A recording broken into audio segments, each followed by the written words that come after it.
Alright, it is 6 o'clock, we're going to call this meeting to order. Note that the teacher is absent, and we will do the pledge of allegiance. Okay, this evening we have two middle school students, Kale Carey. Does anyone know who is Kale and who is Wyatt? Kale's on the right. Okay. Kale Carey, he's 8th grade. He's Mrs. Weasley's student, or is that? And his mother's name is Joni Collins. He likes sports, hunting, and fishing. Wyatt Stevens, who is in 8th grade, Mrs. Denton's student. And his parents are Cassie Stevens and Ashley Stevens. He likes football, shot and disc, video games, comedy, airsoft, swimming, drums, music, and filming. I don't know how he has time for school. Stand. Attention, salute, pledge. Hi, my name is Wyatt Stevens. My name is Joe Carey. We are Miss Boston's broadcast media class. Please stand for the Pledge of Allegiance. I pledge allegiance to the flag of the United States of America and to the republic for which it stands, one nation, under God, indivisible, with liberty and justice for all. We can stay standing, Mrs. Sis, kind of a nice little Hi, surprise my for name us. is Wyatt Stevens. My name is Joe Carey. We are Miss Boston's broadcast media class. Please stand. Oh, say, can you see by the dawn's early light what so proudly we hailed at the twilight's last gleaming, whose bright stripes and bright stars through the perilous fight o'er the ramparts we watched were so gallantly streaming. And the rocket's red glare, the bombs bursting in air, gave proof through the night that our flag was still there. Oh, say does that star-spangled banner yet wave o'er the land of the free and the home of the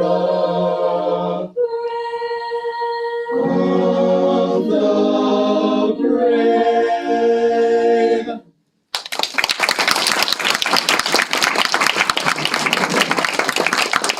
Good job.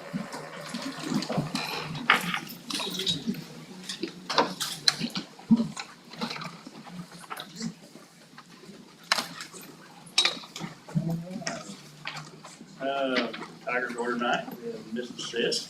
She's going to start us off, talking about her students who went to Ticket to Broadway. Mrs. Sis, if you would.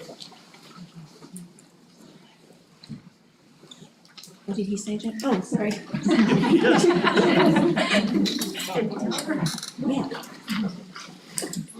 I'll get a big dose of me right off the bat. So we are here to roar. Is this an okay spot, or do you want me to over there? Anywhere you'd like to Okay, be. this is good. So we are here to roar tonight about Caitlin Myers. So we had the opportunity last November to go back to Durango to the cabaret contest that we have all fallen in love with, and we're just crazy about it because it puts us in New York City.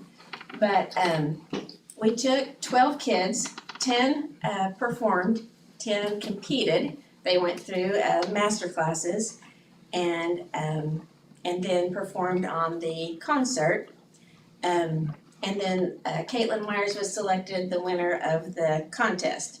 And that's so easy just to say Caitlin Myers was selected, but this comes from several states, and I'm overwhelmed that this is our third Tahlequah High School student to compete and win this contest. So Lyric Peterson, if you remember, was able to go to New York City and sing on Broadway, and then last October, Josie Foster had her chance to go and sing at a couple of venues. And so then this next October, Caitlin will go, and I think each year it evolves into something even more spectacular for these kids.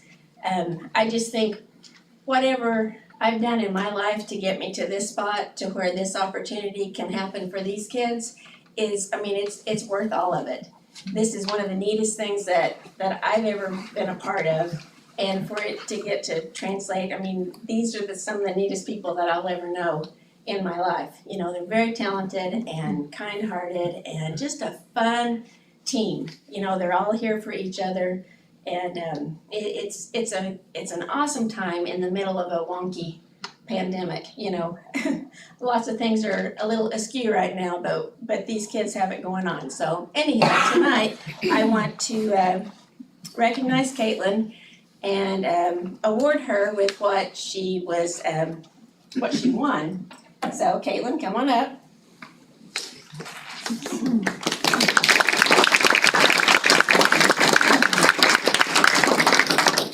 The whole process is made possible through the Jim and Elizabeth Sullivan Foundation for the Arts. This is a couple out of actually Norman, Oklahoma, but they have a lot of family in Colorado, and they raise thousands and thousands of dollars for arts education for students in the Durango area. So anyhow, so this is her trophy.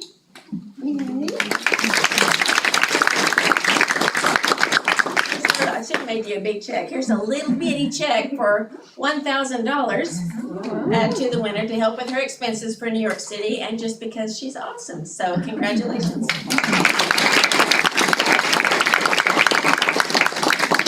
You both stand right up here, we'll take a picture with you.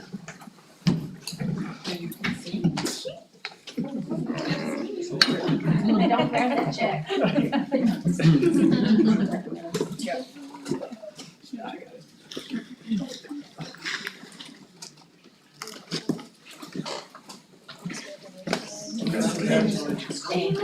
You guys have any questions about this awesome thing that we do, email me.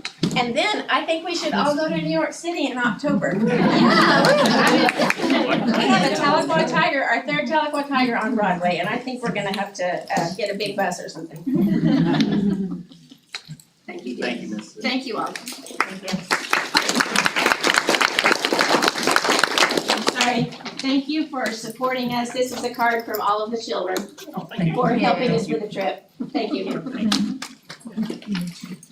All right, next item, tonight as part of our Tigers Award, we're gonna recognize our counselors. This month was National Counselors Week, 7th through 11th. We have a lot of unsung groups within our district, whether that be teachers, counselors, support staff. But tonight's an opportunity to recognize this group that doesn't get recognized a lot, outside of the normal school day. A lot of people don't know the difficult job that counselors do. They have a hard job dealing with kids just like everybody here, but we want to let them know that we appreciate them and we recognize everything they do. I'm gonna have Mrs. Jones and Mrs. Mashburn just kind of introduce the counselors at each level. If you guys will come up here after you're introduced, we have a small gift for you, and then we'll take a picture and then we'll go from there. Tell them it's $1,000 check. It's not $1,000 check. James, you're gonna like your present. Trip to New York and $1,000. So at pre-K we are fortunate enough to have two counselors because of grant funding. So Miss Alicia Drain is with us, and she is the ACE school counselor that is housed at pre-K but actually helps all of the elementary. That's grant funded through our school climate transformation grant. Also at Sequoia, but I don't think it's here unless she's squeezed in the back, is Alyssa Goad. And that is a newer counselor position funded by the school counselor grant that we have through the state. Miss Dana Payne at Cherokee is a school counselor. And you were supposed to come in costume, you promised. Miss McCoy told me to behave. Oh. And that's hard for her, if you don't know Dana. Lisa Tuck at Greenwood, school counselor. Miss Leslie Gilbert at Heritage, school counselor. And we also are fortunate to have Miss Kelly Tibbetts, who is an elementary counselor that gets to rotate through all 4 elementary sites and does a lot of our SEL program for all of our students, also funded through the school counselor grant this year. for secondary at the high school, Sherry Qualls. Jennifer Lynn. Mandy Stafford. James Williams. This team has been up there, and they got to add Lori Freeman this year. Also at Central, we were fortunate to be able to add Charlotte Wyman. So that is that high school component. I can trade you. At the middle school, I do not, the 3 middle school ladies weren't able to come, but that is Angie Lewandowski, Stacy Falwell, and then the added one is Addie Bowler. So those make all of our district's counseling team.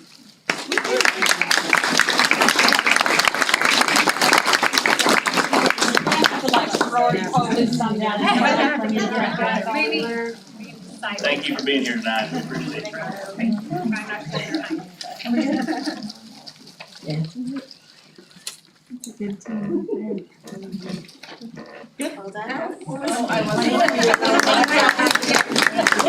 Thank you all very much. And you're welcome to stay, but don't feel that you have to.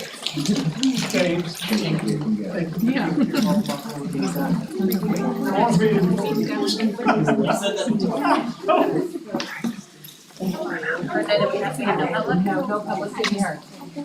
Thank you. Item D, discussion and vote to approve the minutes from the previous meeting, January 18th, and the special meeting of January 15th. I move to approve the minutes from both meetings. Do we have a second? I'll second. Ms. Walker? Aye. Ms. Coughlin? Aye. Mr. Myers? Aye. And I. Discussion and vote to approve or not approve monthly financial report.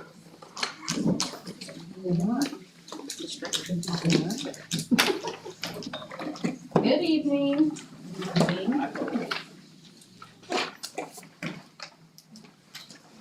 Bank balance as of January 31st, we are at $10,015,275.19.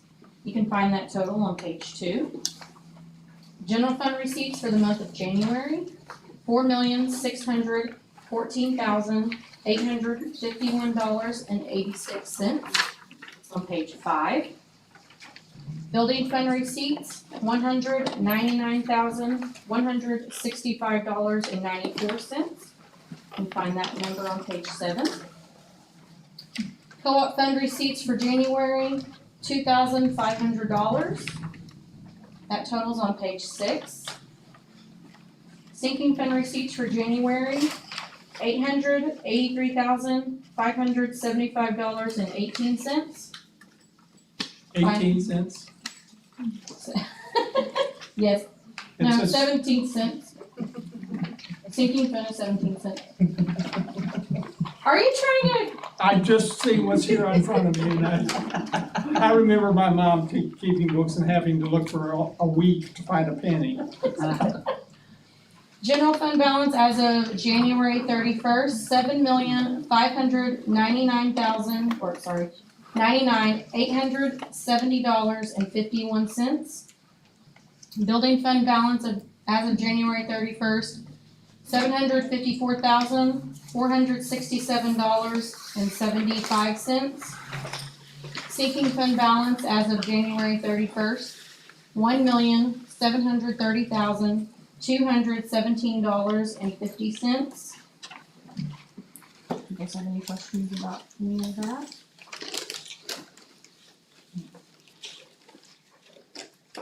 Next, you guys they were changing the account purpose for student council leadership. And then they're also changing the account purpose for the middle school choir and vocal music. Any questions about that? What is that? I don't understand. You're So like if, changing the purpose, I don't. you know, every June or July, you guys will look at the descriptions and you guys approve all those for the year. If at any time they decide they wanna do a new fundraiser or anything, they wanna spend money or bring money in, they have to update their description so they're able to do that. Okay, thank you.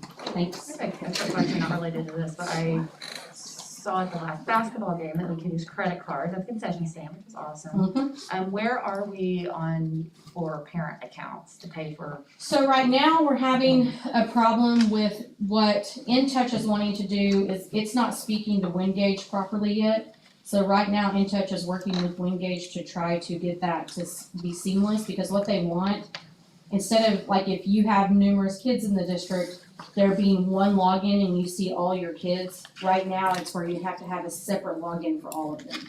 So we'll eventually move to that, but it's just not, they're not talking properly yet.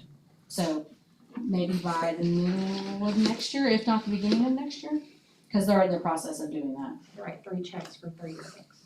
I know. Soon it will be like you log on, you see all 3 kids, and you can purchase all 3 kids and use your debit card. Excited about that. Thank you. You're welcome. All right, Tom Nutrition. Good evening, everyone. So our child nutrition team completed another successful feat a couple of weeks ago. On a nice, lovely Monday morning in February, we were surprised with an unannounced, in-depth State Department review of our supper program. The supper program, they have to do unannounced reviews, so we never know when they're coming. I'm proud to announce that we passed in all areas with 0 findings.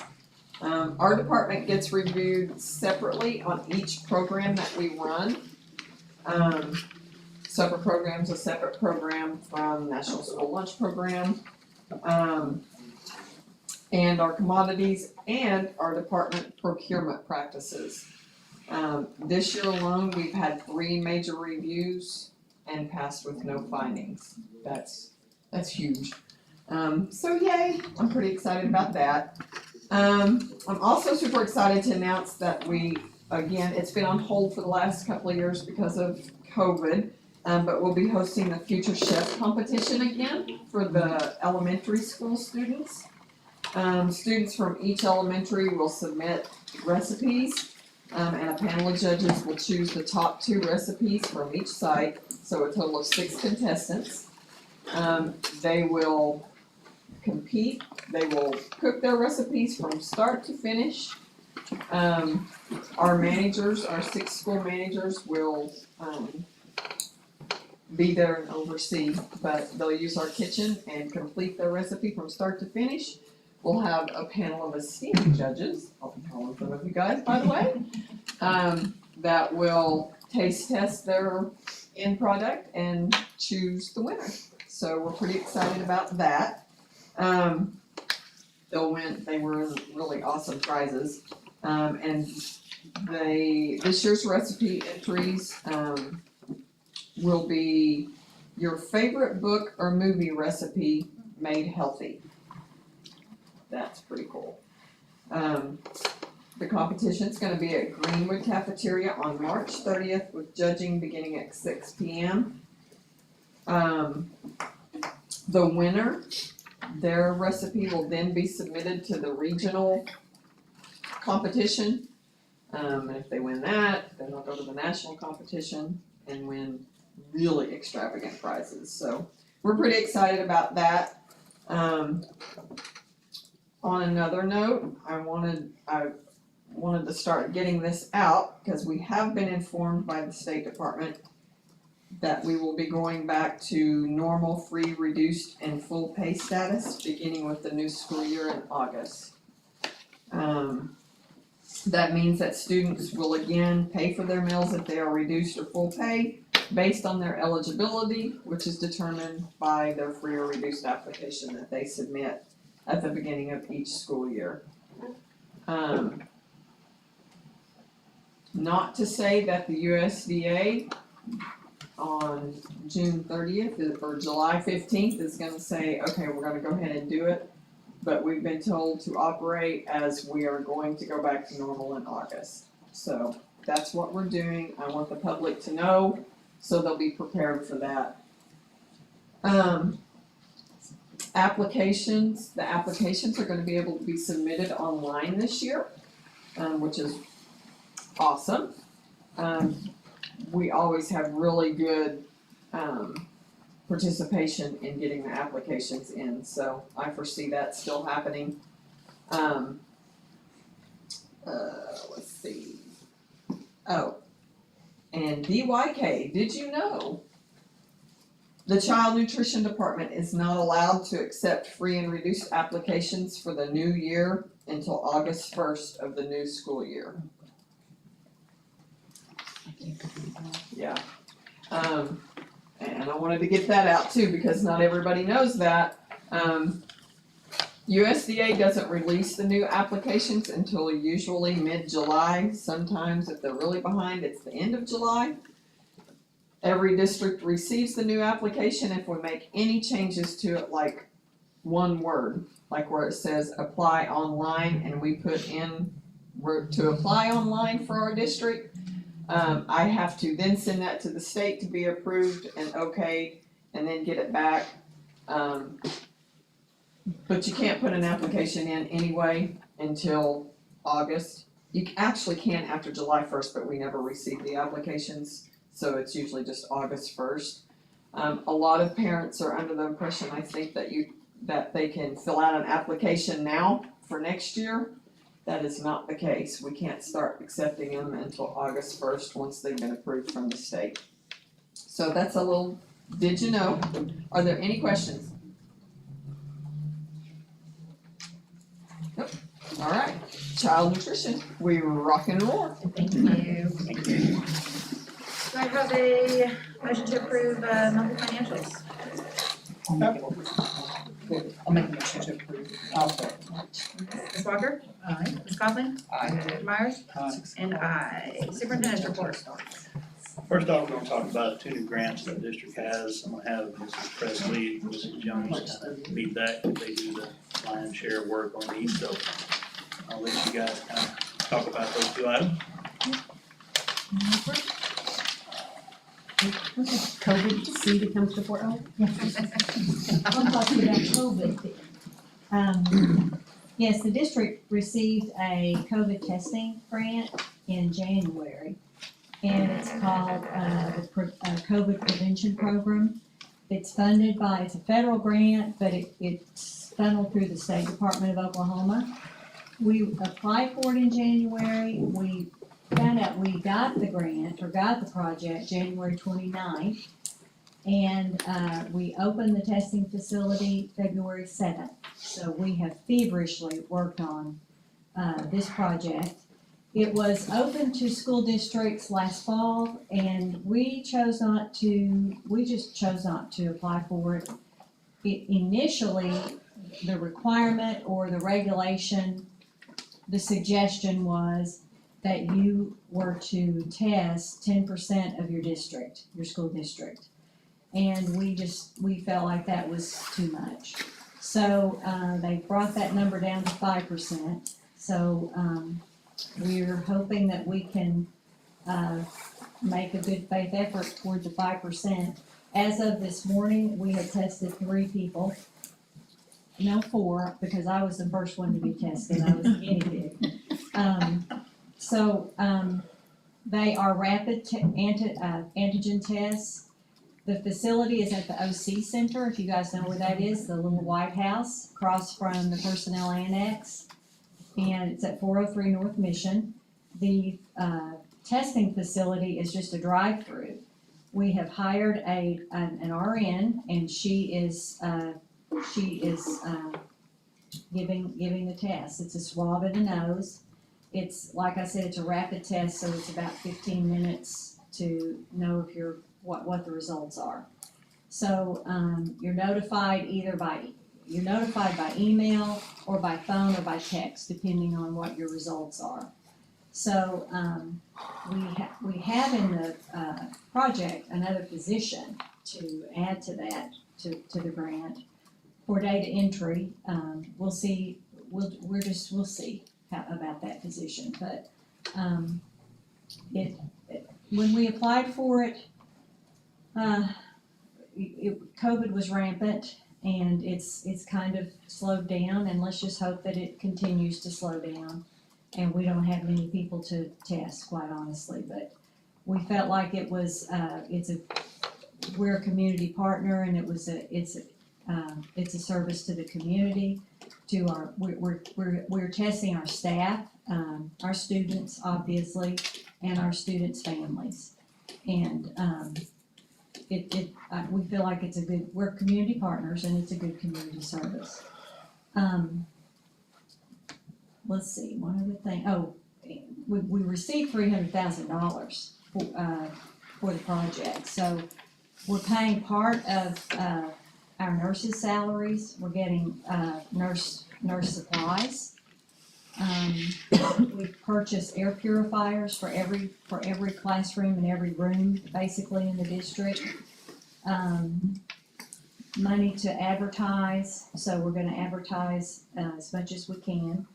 And, it's a good project. Like I said, we've been working feverishly on getting it up and going, but, we think it's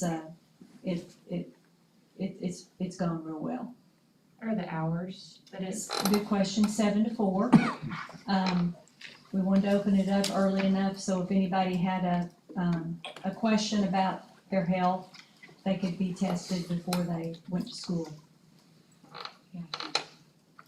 I drove by there and saw that sign the other day, but I didn't realize we were testing for COVID. It's a good deal, so, We are. so that's through a grant. Yes, and then we have received more tests because we're lucky, and we were six districts chosen to receive a Binex Now test.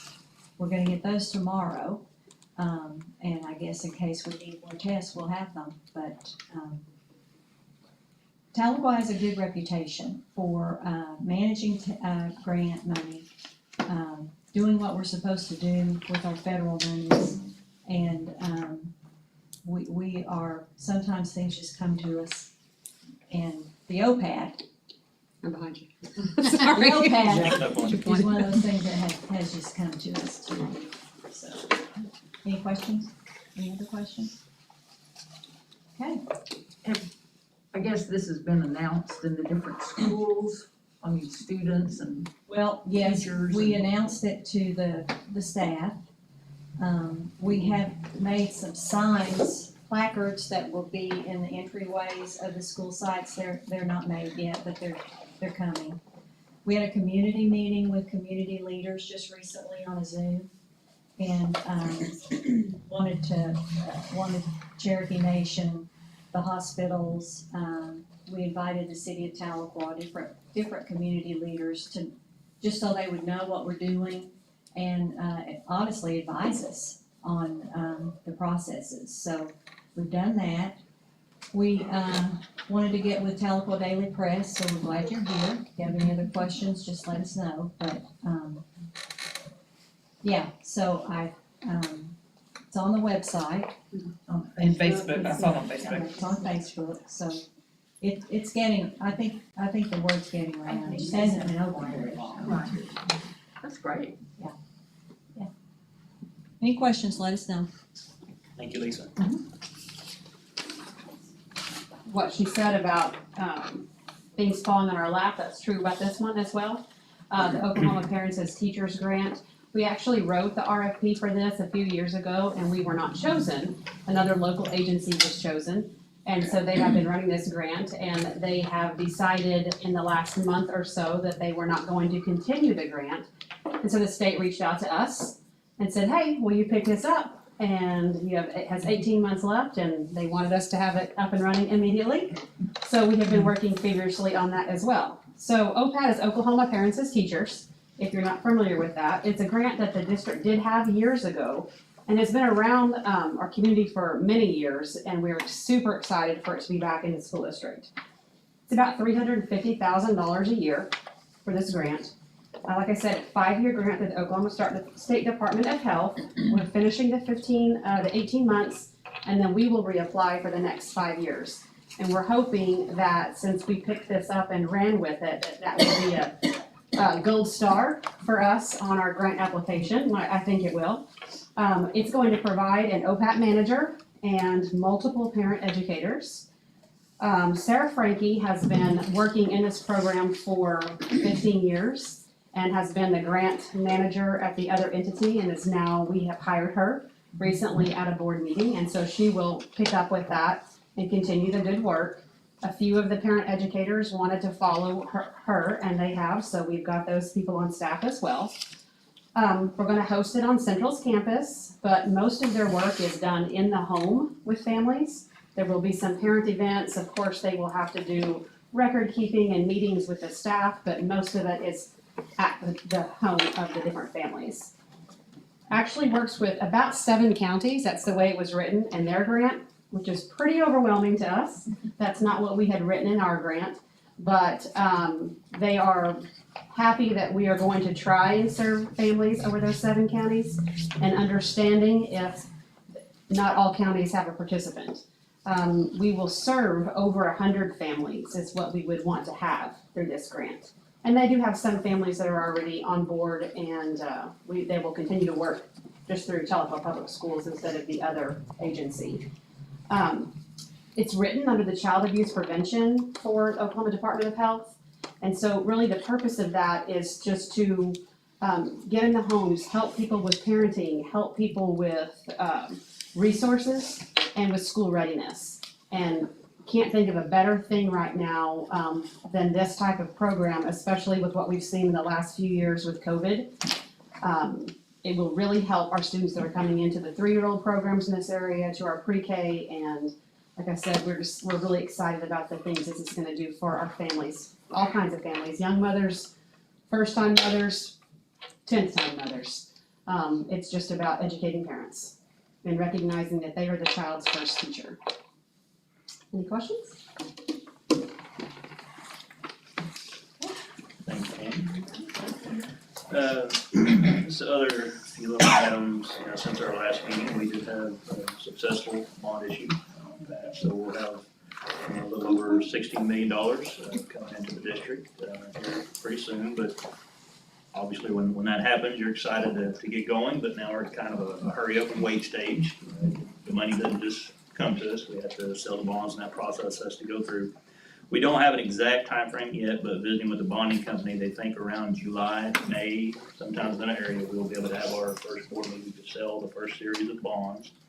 And along that timeline, that would somewhere around August, that would give the district the availability of being able to spend money at that time. So basically, we're looking at somewhere around August to have money in the bank to start the project. In the meantime, we are meeting with architects and construction managers. There are still things that we can do, soil tests, surveys, different things like that to prep the areas that are gonna have the actual construction going on. Making timeline plans as far as, because we can't do everything at once, and some things as classroom renovations are gonna have to be worked around, when we're in session and different things like that. So getting those plans ready and doing all that front end surveys and the work and all that. So that's what we're gonna be doing for the next few months. That way, whenever the money is available, we can hit the ground running, and all the planning will be done at that time. So I hope and anticipate by the end of August, there will be noticeable progress on one or multiple projects at that time around the school district. And we have some meetings coming up in the next couple of weeks, so at the next month's board meeting, I can probably give you a little bit more clear of a timeline as far as the projects, when they'll start, the order, perhaps if they'll go in and different things like that. But that's just kind of where we're at right now until the money is at hand. It can't technically begin, but we're doing a lot of the front end work on that as far as that goes. Let's see, our COVID numbers, I gave you a printout on those, dropping drastically in the district over the last few weeks, so that's great news. Let's see, since the last board meeting, we've had 229, but you can see about 100 less than the month prior, so we're getting there. They're coming down. I think this week it's just been single digits each day, and last week, so it's been good. We're getting there. Kind of present news. We notified everybody today, just a few hours ago, that we will not be in person school tomorrow. Tomorrow will be a virtual day for our students. It's one of the harder things we have to do as far as weather just looking at it, I think we can get everybody here in the morning, but then the hard part is if weather comes in while everybody's here, trying to get kids home and teachers home and everybody else. So we just want to err on the side of caution. We'll treat tomorrow as a virtual day. It looks like Thursday will likely be similar, but I'll wait till tomorrow to make that, because you never know actually what will turn out in the weather, so we'll see how that goes. I'm hopeful Friday we can come back, but then again, also the temperature is going to stay low until Saturday, I believe, so it really just depends on the amount of precipitation that we get. So that's where we're at right now. Tomorrow will be virtual. We'll make the determination as far as virtual or snow day for the other days as we go along. It's one of those things, we have a few days still built in our calendar, but we do have to meet the minimum hour requirement. So we just have to be careful not to call every day a snow day, because if we get to the point to where we really have 2 feet of snow, we want to make that a snow day so our kids can go do that. With the forecast being mostly ice, we're going to try to do virtual for this period, and we'll also be thoughtful if for some reason we have widespread power outages or something like that. We will let our parents know that we'll shift that to a snow day. That way, if they don't have the ability to actually do those things. So that is my superintendent's report. May I ask a question? Yes, sir. On virtual, as to how it works? And is it consistent with working the same way in elementary school as it does in middle school as it does in high school? And exactly what is involved? Are the teachers all in their classrooms during this time? Or I know that my boy in high school is given assignments that he does on his own time, and has to have it turned in to the teacher or electronically or however they do it. Does the virtual day work the same way in the elementary schools? Is there a process or something set up as to how it works? Because at times I got the feeling that maybe it was kind of like just having a snow day, and they're not, are they, so that's kind of wondering how it works. There's no perfect way to do a virtual day. I mean, each grade level, each teacher has control over how they're presenting that to their students. There are software programs that some of our teachers use. Some of our younger kids do send home packets, paper packets at the pre-K level, things like that. At the high school level, it is the teachers decide that on their classes, and they send that home to the students. We let them know early enough today, that way they can prep their kids and let them know that was going to happen. But as far as a perfect scaled version of everybody is going to do the exact same thing, no, there's not an across the board. But they have that liberty to decide how, the teacher has the liberty to decide how they want to do it. We treat a virtual day, I mean, we let the teacher have that freedom in their classroom to run their classroom as they choose. They also do the same on virtual. Well, because I knew that some teachers were making assignments, and the kids did the assignments on their own. If they needed help, the teachers, I guess, were there and available to. And then others were using like a Zoom type of session where they were, and I just didn't know whether there's inconsistency from one to the other. But the teachers have the right to decide how they're going to do it themselves. And there's no set pattern for elementary or set pattern for high school. It's all just kind of individual. It's that grade level job to they're going to keep their kids on track the best they could as if they were in class. I had a quick question on so we were doing some of the upfront work on the grant soil testing and some of that. Since we don't have that money yet, we spend that out of general fund? It won't be spent until we actually get the money. It's part of the They're architect, doing construction it. manager Okay, work, okay. and then we pay them for that work later on. Got it. Since we know the bond is passed, we know the money's coming eventually, so they just take care of that for us until we are able to pay them. Anything else? Okay, item G, discussion of vote to approve or not approve surplus. I move to approve. Do we have a second? I'll second. Any discussion? Ms. Walker? Ms. Conlon? Aye. Mr. Myers? Aye. And aye. Item H, discussion of vote to approve or not approve following bids and quotes. And I mentioned this in our review, items H and then also items I2 are basically the same thing. We're approving the bids on this one, and then we're approving the contracts. That way we don't have to come back next month and put the contract on that. The sites get together each year and they decide, they look at the bids and they decide which company they would like to use for pictures and yearbooks. And we allow the sites that liberty to choose who they'd like to work with. So their choices have been presented for your approval. We have a motion to approve? I move to approve the following bids and quotes. Second. Any further discussion? These student pictures have already been taken, have they not? These are for next These year. are for next year. Oh, it's for next year. Oh, yeah, I see that. Anything else? Ms. Walker? Aye. Ms. Coffin? Aye. Mr. Myers? Aye. And aye. Item I, business items consent docket, vote to approve or not approve. I move to approve. Have a second? This is on business items, contracts and agreements, 1, 2, trips out of state, 3. I'll second. Any discussion? Ms. Walker? Aye. Ms. Coffin? Aye. Mr. Myers? Aye. And aye. Vote to approve or not approve the calendar for the 2023 school year. Have a copy of all three of the calendars that were circulated among staff. You can see at the top where it says calendar 2. The calendar 1, 2, and 3 in the top right corner. Calendar 2 is the one that's been chosen by the district. This is where? Well, it will be on your computer. Here, you can have this one. Didn't get it from that. As you know, I mean, the process for approving calendar in the district, through our negotiation process, we have a calendar committee in the district.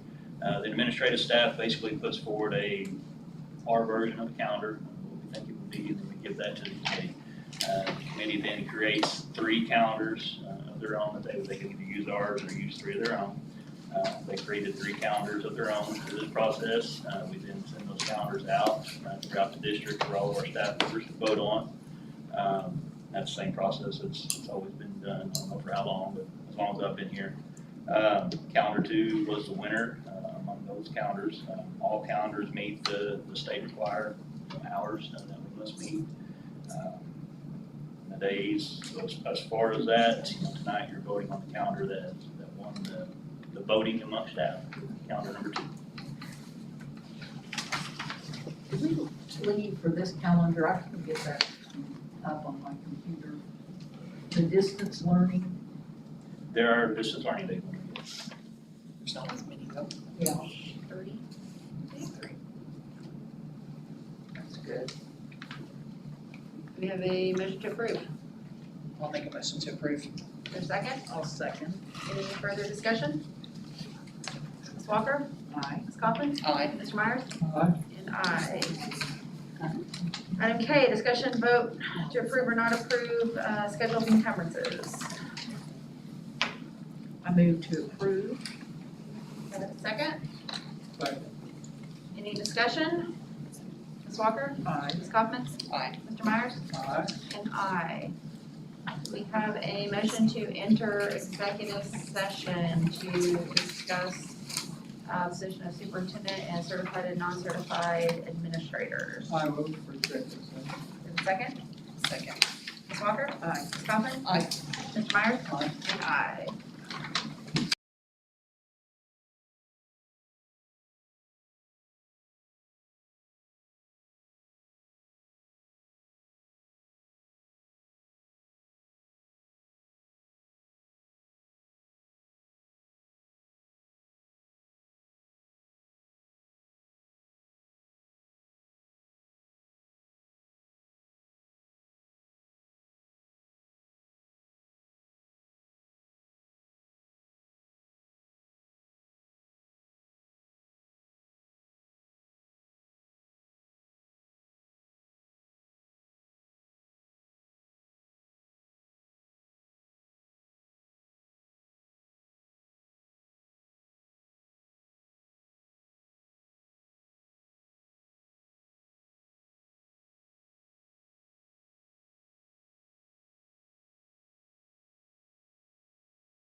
ready.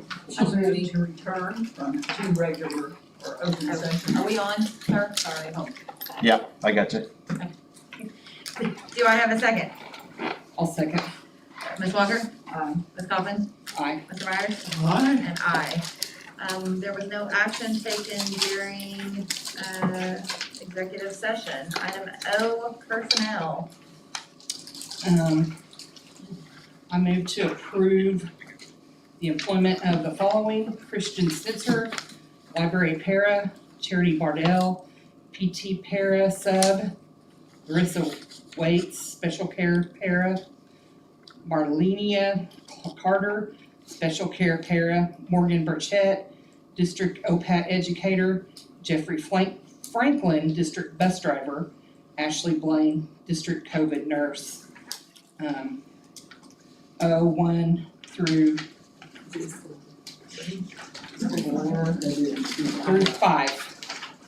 Do I have a second? I'll second. Any discussion? Ms. Walker? Aye. Ms. Coffin? Aye. Mr. Myers? Aye. And aye. Do you have new business? Business, we have 3 different POs, they're for the volunteer car training, there's the car rentals there, each PO is $350 a piece, a total of $1,050. Do I have a motion to approve? Move to approve the new POs for the car rentals for the lawn and park. Do I have a second? I'll second. Any discussion? Yes, $350 for car rental is quite a bit. How many days are they gonna be gone? I mean, the car rental is $350. It's honestly that expensive. Is she on there? We shopped around, Travelocity, found a different one, but, so, we had 3 cars because there was such a large group. And that, we looked at large vans, we looked at every different way to try and do it, and that was the cheapest route we could Does find. that include the anticipation of gas and things like that? Or is that just the rental of the car? We did, when I went a couple of months ago, we rented vehicles and we did not pay, I mean, they were filled with gas. And I don't remember us putting gas in it, so I think that included the gas. So that should have been the fuel and the rental of the vehicle. For how many days is? Wednesday, Thursday, 4 4 Wednesday, days? Thursday, Friday, then returned it on Saturday. Well, no, returned it Friday, they went home Friday night. So 3 days rental. That's what this is for, 3 days rental? Yes. That's over $100 a day to rent a car? I went to California not long ago and paid something like that myself, personal trip. It's outrageous. Aren't they bad? And they are, and they're not small vehicles because you're putting, 5 people, 5 adults, and luggage from the airport to a hotel, so. Not small. And wasn't easy either. If we could find a different way to do it, I promise you for the next trip we will. Shauna Batson worked hours and hours and hours on that, and it was actually a nightmare, to be honest. How many people are going? The next time we're sending about 14 again in May. 14 So in May you're gonna do it again for another Yes. $1,000. Yes. It's grant funded though, right? It's all grant funded, It's grant yes. money, it's part of the grant. When we write the grant, we include this money in there, so it has to be spent for that purpose. That just seems like a staggering amount to rent a car. I don't know, the last time I rented a car was $50. Times have changed. I wish I could tell you we could do it cheaper, but I really don't think we can. And we even talked about like Uber, an Uber, hotel shuttles and Ubers. But like that training, specifically that training, we spent so much time together as a group talking about what we did all day. The unity of those 14 people was really important. And so if we did an Uber here, an Uber there, what I'm afraid is that we would have small groups that kind of went and did their own thing, or maybe by site, and it's something that we did together as a district. So it really lent itself to that. And again, it was cheaper than, she looked at large vans, you name it, Shauna checked it out. So this is coming from the grant money that we have. School Climate Transformation Grant. I'm sorry, It comes from the School Climate Transformation Grant. thank you. Anything else? We have a motion and a second. Ms. Walker? Aye. Ms. Kaufman? Aye. Mr. Myers? I guess so, yes. And I. Do we have a motion to adjourn? Aye.